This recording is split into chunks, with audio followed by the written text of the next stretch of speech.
جو مستحبات نماز ہے، مستحبات نماز کا حکم کیا ہے یہ سن لے پہلے کہ مستحب اس کو کہتے ہیں جو پسندیدہ عمل ہو، ٹھیک ہے، نہ فرض ہے نہ واجب ہے نہ سنت ہے، دوبارہ نہ فرض ہے نہ واجب ہے نہ سنت ہے، مستحب عمل ہے، اچھا عمل ہے، آپ کریں گے اس سے آپ کے نماز میں اجر و ثواب میں اضافہ ضرور ہو جائے گا، ٹھیک ہے جی۔ اب دیکھیے کہ نماز میں درج ذیل جو امور ہیں بجا لانا مستحب ہے، وہ کون سے ہیں؟ نمبر 1 پہ قیام میں سجدہ کی جگہ نگاہ رکھنا، قیام میں کھڑے ہیں تو جب ہم نے جہاں پر سجدہ کرنا ہے اس جگہ پر ہماری نظر کا ہونا یہ مستحب عمل ہے، سمجھ میں آ گئی یہ بات؟ اچھا جی۔ دوسرا ہے جی رکوع میں قدموں پر نظر رکھنا، رکوع کے اندر ہے تو اس وقت جو قدم ہے ہمارے ان کے اوپر نظر رکھنا، یہ بھی کیا ہے؟ مستحب عمل ہے۔ اس کے بعد سجدہ میں ناک کی نوک پر نظر رکھنا، جب آپ نے سجدہ میں جانا ہے جہاں پر ناک کی نوک لگے گی وہاں پر نظر رکھنا کیا ہے؟ مستحب عمل ہے۔ اور اس کے بعد قعدہ میں گود پر نظر رکھنا، یعنی تشہد میں بیٹھے ہیں، اتحیات میں بیٹھے ہیں تو اس وقت گود کے اندر نظر ہونا یہ مستحب عمل ہے۔ نمبر 5 پہ ہے جی سلام پھیرتے وقت دائیں اور بائیں کندھے پر نظر رکھنا، یہ بھی کیا ہے؟ مستحب عمل ہے۔ نمبر 6 پہ جمائی کو آنے سے روکنا، یعنی کہ اگر واسی آ رہی ہے تو اس کو روکنے کے لیے پہلے تو کوشش کریں کہ آپ کہ وہ آ ہی نہ، لیکن اگر آ جائے تو باقی کنڈیشنز کے اندر تو آپ بائیں ہاتھ کو رکھتے ہیں، لیکن جب آپ نماز کی کنڈیشن میں ہیں، نماز کی حالت میں ہیں، اس وقت آپ اپنے دائیں ہاتھ کو اس طرح سے رکھ کے جمائی کو روکیں، یہ بھی کیا ہے؟ مستحب عمل ہے۔ اور اس کے بعد نمبر 7 پہ ہے مرد تکبیر تحریمہ کے لیے کپڑے سے ہاتھ باہر نکالے، یعنی کہ سردی کا موسم ہے، اگر چادر وغیرہ اوڑھی ہوئی ہے تو اس کو یعنی کہ ہاتھوں کو باہر نکال کے تکبیر تحریمہ باندھنا، یہ کیا ہے؟ مستحب عمل ہے۔ اور عورتیں جو ہیں وہ اندر ہی رکھیں گی، وہ تو ان کی کنڈیشن ہی الگ ہے۔ نمبر 8 پہ ہے جی کھانسی روکنے کی کوشش کرنا۔ بعض اوقات یہ سننے کو ملا، دیکھنے کو ملا کہ ایک طرف سے کھانسی شروع ہوئی، یعنی کہ یہ بچے جو ہے تو ایک نے کھانسنا شروع کیا تو پیچھے سے پھر دوسرے نے بھی لقمہ دے دیا کہ میں بھی کھڑا ہوں، تیسرے نے بھی، چوتھے۔ اگر ویسے کوئی عرضہ لاحق ہو گیا وہ الگ بات ہے، چھیڑ کے لیے ایسا نہیں ہونا چاہیے۔ نمبر 9 پہ یہ بات بھی اچھی طرح سے سن لیں، حی علی الفلاح پر امام و مقتدی کا کھڑا ہونا، یہ کیا ہے جی؟ مستحب عمل ہے، نہ فرض ہے نہ واجب ہے نہ ہی سنت ہے، مستحب عمل ہے، واضح کلیئرلی کہ امام ہے مقتدی ہے۔ ہاں یہ بات بھی ذہن نشین ہو جائے کہ بعض اوقات اب یہ بھی بندے کے ذہن میں آئے گا کہ روز ادھر کچھ پہلے کھڑے ہو جاتے کچھ بعد میں کھڑے ہوتے فلاں۔ ایسی کنڈیشن میرے بھائی جب بھی اجتماع ہو، جب بھی مجمع ہو، جب بھی زائد عوام ہو تو اس وقت بہتر یہی ہے کہ کھڑے ہو جائے، چونکہ سب سے زیادہ اللہ کے محبوب صلی اللہ علیہ وسلم نے صفوں پر جو ہے حکم فرمایا استووا استووا میرے مصطفیٰ علیہ الصلوۃ والسلام، اور بعض اوقات حضور علیہ الصلوۃ والسلام چھڑی کے ساتھ صحابہ کے پیٹ کے اوپر مارتے، جو سب سے آگے نکلا ہوا ہوتا یہ سب کو درست جو ہے نا وہ وے کے اندر جو ہے وہ کھڑا نہیں ہوتا تھا، یعنی کہ صف بندی جو ہے وہ ضروری چیز ہے۔ اگر اجتماع ہے، مجمع ہے، اگر پہلے بھی کھڑے ہو جائیں گے نہ حرام ہے نہ فرض ہے نہ واجب ہے نہ ہی جناب سنت ہے، یہ مستحب عمل ہے اگر آپ حی علی الفلاح پہ کھڑے ہوتے ہیں۔ اس کے بعد حالت قیام میں دونوں پاؤں کے درمیان کم از کم 4 انگلیوں کا فاصلہ ہو، کم از کم 4 انگلیوں کا فاصلہ، اور یہ بھی کیا ہے؟ مستحب عمل ہے۔ اگر کوئی زیادہ کر لیتا ہے اپنے قد کے حساب سے یا اپنے وزن ویٹ کے حساب سے اگر وہ کر لیتا ہے وہ الگ بات ہے، لیکن مستحب عمل یہ ہے کہ آپ 4 انگلیوں کا جو فاصلہ ہے وہ دونوں قدموں کے اندر رکھیں۔ یہ تھے جناب محترم میرے عزیزوں مستحبات نماز کے، یعنی کہ جو نماز کے اندر مستحب عمل ہے، پسندیدہ عمل ہے۔ اب آتے ہیں مفسدات نماز کی طرف، یعنی کہ جو ہماری نماز کو فاسد کر دیتے ہیں، ہماری نماز کو فاسد کرنے والے جو اعمال ہیں وہ کون سے ہیں؟ وہ بھی سماعت کیجئے کہ بعض اعمال کی وجہ سے نماز جو ہے وہ ٹوٹ جاتی ہے اور اسے لوٹانا ضروری ہو جاتا ہے، انہیں مفسدات نماز کہتے ہیں۔ یعنی کہ ایسی کنڈیشن ہے کہ جس کے اندر ہمیں نماز بھی لوٹانا پڑتی ہے، تو ان کو اچھی طرح سے غور سے سنیں اور غور سے ان کو یاد بھی رکھیں کہ نمبر 1 پہ مفسدات نماز کے اندر ہے جی کہ نماز میں بات چیت کرنا، یعنی کہ اگر کھڑے ہوئے ہیں اور آپس میں جناب اور سناؤ جی ٹھیک ہو، یعنی کہ ایسے اگر کنڈیشن ہو جائے کسی سے آپ بات چیت کر لیتے ہیں تو نماز جاتی رہے گی، نماز جاتی رہے گی۔ نمبر 2 پہ سلام کرنا، یعنی کہ کھڑے ہوئے کوئی آئے تو السلام علیکم جی، سلام کر دینا، تو یہ بھی نماز کو کیا کرتا ہے؟ فاسد کر دیتا ہے۔ اور یہاں پر سلام سے ایک بات یاد رہے، بعض اوقات ایسا بھی ہوتا ہے کہ کچھ احباب تشریف لاتے ہیں، کوئی نماز ادا کر رہا ہے سنتے، کوئی قرآن کی تلاوت کر رہا ہے، تو وہ بلند آواز سے کہا السلام علیکم ورحمۃ اللہ، تو اس چیز سے اوائڈ کرنا یہ بہتر ہے، چونکہ جو بندہ نماز ادا کر رہا ہے اس کو جب سلام کریں گے تو یہ بات ایٹومیٹکلی ایسی ہوتی ہے کہ بندے کا دھیان اور توجہ اس طرف ہو جاتی ہے، قرآن پڑھنے والے کو بھی یعنی کہ جو ہے نا وہ ڈسٹربنس سی پیدا ہو سکتی ہے، تو اس لیے بہتر یہ ہے کہ اس چیز سے بھی اوائڈ کیا جائے۔ اور یہاں پہ ایک بات اور بھی میرے ذہن میں آ گئی کہ جب اذان ہو رہی ہو، اذان کے وقت میں بلا شبہ میرے دوستوں میرے بھائیوں جتنا بھی آپ اچھا کام کر رہے ہیں، یعنی قرآن کی تلاوت سے بڑھ کر تو کوئی اچھا کام نہیں، بولیے ذرا، قرآن سے بڑھ کر تو کوئی چیز نہیں ہے نا، لیکن یاد رہے کہ جب وہ قرآن بھی پڑھ رہے ہیں اور اذان ہو رہی ہو تو آپ کو قرآن کی تلاوت بند کر کے اذان سن کے اس کا جواب دینا لازمی ہے۔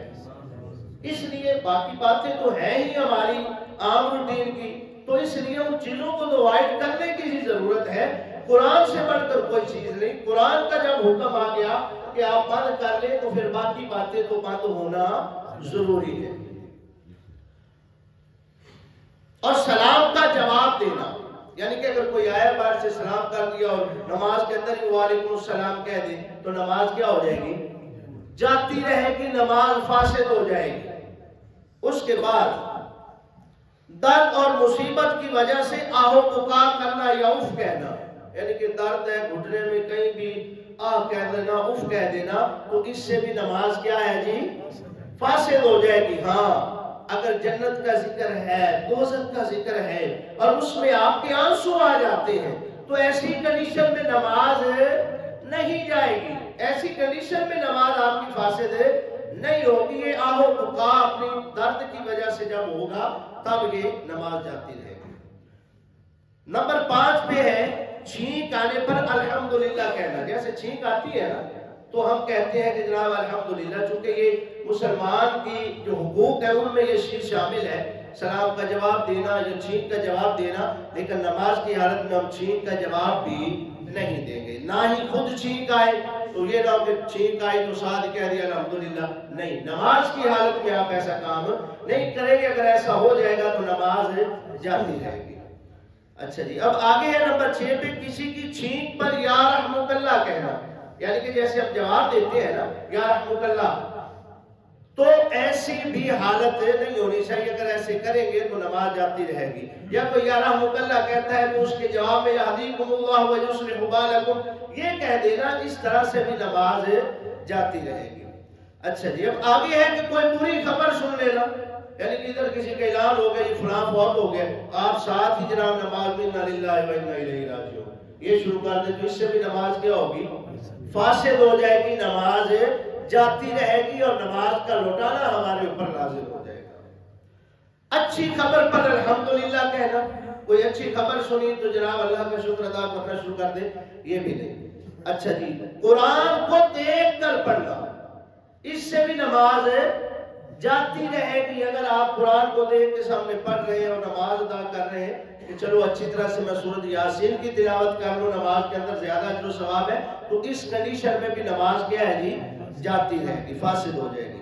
کھانا پینا، کوئی چیز منہ میں چبا لینا، یا کوئی جناب جی ٹافی، کوئی جناب جی چگم وغیرہ منہ میں رکھ لینا، ببل وغیرہ، تو یہ کھانا، تو اس سے بھی نماز کیا ہو جائے گی؟ فاسد ہو جائے گی. اچھا، عمل کثیر، ایسا کام کرنا، اور یہ چیز ہمارے اندر عموماً پائی جاتی ہے. عموماً پائی جاتی. عمل کثیر کیا ہے جی؟ کہ بار بار داڑھی، بار بار جناب ادھر سے خارج، ادھر سے خارج، ایسے محسوس ہونا کہ یہ نماز نہیں پڑھ رہا، ویسے ہی کھڑا ہوا، تو اس سے بھی نماز جاتی رہے گی. یعنی کہ بار بار کرنا. ایک آپ رکعت کے اندر کھڑے ہوئے ہیں، ایک بار کوئی ایسا مسئلہ ہو گیا تو ٹھیک ہے، بار بار اگر اسی کو آپ دہراتے رہیں گے تو اس سے بھی نماز کیا ہو جائے گی؟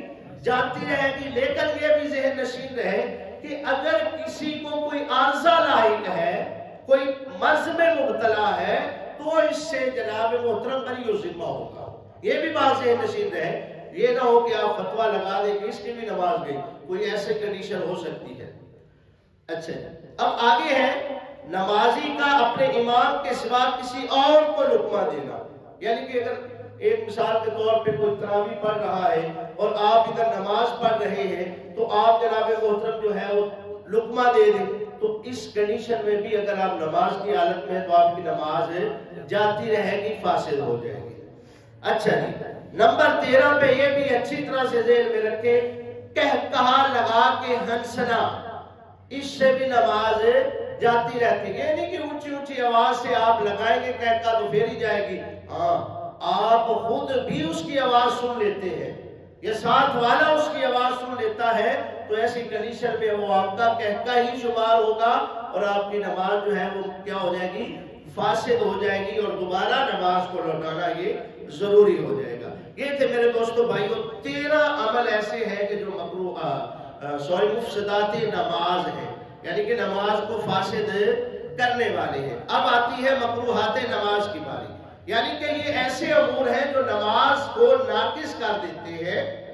نماز برحل ہو جائے گی، یہ ذہن میں رکھیے گا. یہ مکروہات جو ہے، نماز ہو جائے گی لیکن ثواب میں ضرور کمی واقع ہوگی. اجر و ثواب، جیسے کامل نماز ادا کرنے والا شخص ہے، اس کو اجر اللہ رب العزت عطا فرمائے گا، وہ اجر اس ناقص نماز والے کو نہیں ملنے والا. یہ ذہن میں رکھیں. اب یہ جناب محترم نماز کو مکروہ کرنے والی یہ چند ایک چیزیں ہیں. نمبر 1 پہ ہر ایسا کام جو نماز میں اللہ کی طرف سے توجہ ہٹا دے مکروہ ہے. یعنی کہ آپ کھڑے ہیں، آپ کی توجہ ہٹ جائے، تو ایسی کنڈیشن میں آپ کی نماز کیا ہو جاتی ہے؟ مکروہ ہو جاتی ہے. نمبر 2 پہ جناب داڑھی، بدن یا کپڑوں سے کھیلنا، یعنی کہ بار بار داڑھی کو یا کپڑوں کو جناب ایسے کرنا، کبھی ایسے کرنا، اس طرح سے کرنا، یہ بھی نماز کو کیا کر دیتا ہے؟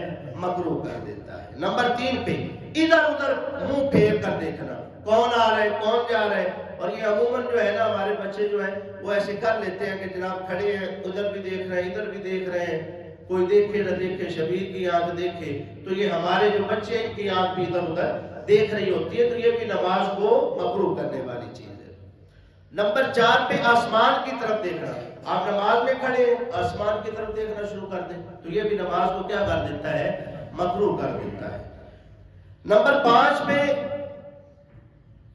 کمر یا کولے وغیرہ پر ہاتھ رکھنا. یعنی کہ اب آپ کھڑے ہیں نماز میں، ادھر رکھ لیں ہاتھ، ادھر ہاتھ رکھ لیں، تو اس سے بھی کیا ہو جائے گی؟ نماز مکروہ ہو جائے گی. کپڑا سمیٹنا، یعنی کہ کپڑے کو آپ بار بار سمیٹ رہے ہیں، اس طریقے کے ساتھ کرتے رہنا، یہ بھی نماز کو کیا کرتا ہے؟ مکروہ کر دیتا ہے. اچھا جی، سدل سونگ. سدل سونگ کیا ہے؟ یہ سمجھنے والی چیز ہے. یعنی کہ آپ نے کوئی مفرل وغیرہ یا کوئی چادر وغیرہ یا کوئی صافہ وغیرہ آپ نے گلے کے اندر رکھا ہوا ہے، تو اس کو جناب محترم دونوں طرف لٹکا لینا، یہ بھی نماز کو کیا کرتا ہے؟ مکروہ کرتا ہے. ہاں، البتہ اگر آپ نے ایسا کوئی صافہ، کوئی مفرل وغیرہ کیا ہوا ہے، ایک طرف لٹک رہی ہے اور دوسری طرف پیچھے ہے، تو ایسی کنڈیشن میں آپ کی نماز مکروہ نہیں ہوگی. اگر دونوں طرف وہ لٹک رہا ہے تو آپ کی نماز کو یہ مکروہ کر دے گا. اور یا ایسا کسی نے امامہ باندھا ہوا ہے, پگڑی باندھی ہوئی ہے کہ سر کے اوپر والی جو چیز ہے وہ نظر آ رہی ہے, وہ آپ کی دکھ رہی ہے, اور باقی آپ نے ایسے کر کے پگڑی باندھی ہوئی ہے, تو یہ بھی نماز کو کیا کرتا ہے, مکروہ کر دیتا ہے. آستین آدھی کلائی سے زیادہ چڑھائی ہوئی رکھنا, جیسے ہوتا ہے نا بٹن کھول لینا اور آستین کو چڑھا لینا, یعنی کفوں کو پیچھے کر لینا, یہ بھی نماز کو کیا کرتا ہے, مکروہ کر دیتا ہے. اس کے بعد انگلیاں چٹکانا, یعنی کہ اگر ایسی کڑک کے یا کٹی رکھنے ہیں, یہ اگر نماز کی حالت میں کریں گے تو یہ بھی ہماری نماز کو مکروہ کر دے گا. اچھا جی, بولو, براز, پخانا یا پیشاب, یہ مسئلہ بھی ضروری ہے, یہ بھی سماعت کریں اچھی طرح سے. مثال کے طور پہ نماز کا وقت ہو گیا اور آپ کو پیشاب کی حاجت ہے, اور آپ کہیں گے نہیں جی نماز میں شامل ہو جاؤ, پھر کبھی ادھر کبھی ادھر, ایسی کنڈیشن میں نماز نہ پڑھے بلکہ پہلے کیا کریں, پیشاب کریں, اپنی حاجت جو ہے رفع حاجت اس سے فارغ ہو اور اس کے بعد آئے نماز کے اندر. ایسی کنڈیشن میں نماز میں نہ ہے. ہاں اگر اچانک سے کوئی ایسا پرابلم ہے, نماز کے اندر آپ کھڑے ہیں اور یہ کنڈیشن ہو گئی تو پھر وہ الگ بات ہے. اگر آپ پھر بھی برداشت نہیں کر سکتے یا کسی کی ہوا خارج ہو گئی, یہ بھی مسئلہ ہے, تو اس طرح سے کرنا چاہیے بندے کو کہ وہ اپنا نماز کو توڑ دے, کھڑے کھڑے ہی توڑ دے. یہ ضروری نہیں کہ جب بیٹھے سلام پھیرے, کھڑے کھڑے سلام پھیر دے اور وہ باہر چلا جائے. تو اور پہلے اپنی حاجت کو پورا کرے, اس کے بعد نماز پڑھے. ایک چیز. دوسری چیز کہ اگر کسی کی ہوا خارج ہو جاتی ہے, اگرچہ وہ پہلی صف کے اندر ہو, تو اس کو کیا کرنا چاہیے جناب, ناک کے اوپر ایسے ہاتھ رکھیں اور پیچھے کی طرف چل پڑے. اگرچہ وہ نمازی کھڑے ہیں جو بھی ہے, لیکن وہ چل پڑے. یہ نہ ہو کہ جناب جی وہ غصو مار کے نماز ہی پڑھتا رہے کہ لوگ کیا کہیں گے. لوگ جو کہتے ہیں کہنے دیں, اللہ کی بارگاہ میں آپ کھڑے ہیں, اس کے گناہگار نہ ہو, جرموار نہ ہو, اور اس طریقے کے ساتھ. اور ہاں اگر کوئی ناک پہ ہاتھ رکھ کے پیچھے جاتا ہے تو کوشش کرے نمازی حضرات کو اس کو تھوڑی تھوڑی وہ جگہ بھی کوشش کرے دیتے جائے تاکہ وہ آسانی سے باہر جا سکے. اچھا, قیام کے علاوہ اور کسی جگہ پر قرآن حکیم پڑھنا, یعنی قیام میں ہم قرآن پڑھتے ہیں نا, کسی اور جگہ پر اگر ہم قرآن پڑھیں گے تو یہ بھی نماز کو کیا کر دے گا, مکروہ کر دے گا. رکوع میں قرات ختم کرنا, یعنی کہ رکوع سے جانے سے پہلے قرات کو ختم کرنا ہے, کہ یہ نہ غلطی سے رکوع میں بھی چلے جائے اور قرات جاری رہے, تو ایسی حالت میں بھی نماز مکروہ ہو جاتی ہے. اچھا, صرف شلوار یا چادر باندھ کر نماز پڑھنا, یعنی کہ قمیض نہ پہننا, صرف شلوار یا چادر باندھ کے آپ نماز پڑھ رہے ہیں, تو یہ بھی نماز کو کیا کر دیتا ہے, مکروہ کر دیتا. بہرحال یہ میں نے ستر عورت آپ کو بتایا تھا کہ ستر عورت کا ہونا ضروری ہے. اس کے علاوہ اگر آپ نے کوئی ایسی چادر پہنی ہوئی ہے, کوئی ایسا عارضہ ہے, یا کوئی کسی کے پاس اگر کپڑے نہیں ہے, وہ نماز ادا کر رہا ہے, تو پھر ایسی کنڈیشن میں جو ہے وہ نماز تو اس کی مکروہ ہوگی, بہرحال نماز اس کی جو ہے وہ ہو جائے گی. دعا کریں کہ اللہ رب العزت مجھے اور آپ کو ان باتوں پہ عمل پیرا ہونے کی توفیق عطا فرمائے. اللہ خالق کائنات ہمیں صحیح معنوں میں نماز ادا کرنے کی توفیق عطا فرمائے.